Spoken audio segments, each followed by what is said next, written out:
All right, guys, so somebody hit my car right over here, as you can see, and now the door does not open. So I've just unlocked this.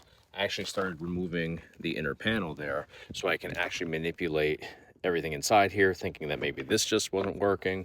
No such luck. So we're going to be using these products today to actually go ahead and pop the door open. So the way that this is going to work is we are going to slide this into the door. You can see how it's popping through the other side. Make sure you get, as much air out of here as possible. In order to do that, you just simply press this button. You can hear it seep out of the back side there. So it's in there. You want to have one up here. The other one you're going to try to put down here because the catch on the door is going to be located somewhere right around there. So we'll grab the other one.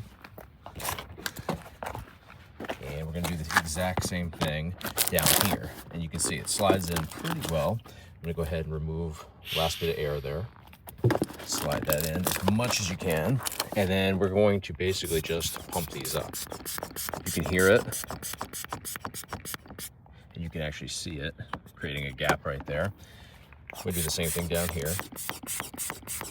This one's going to be a little bit harder. And now we'll do this one as well. So just kind of go back and forth.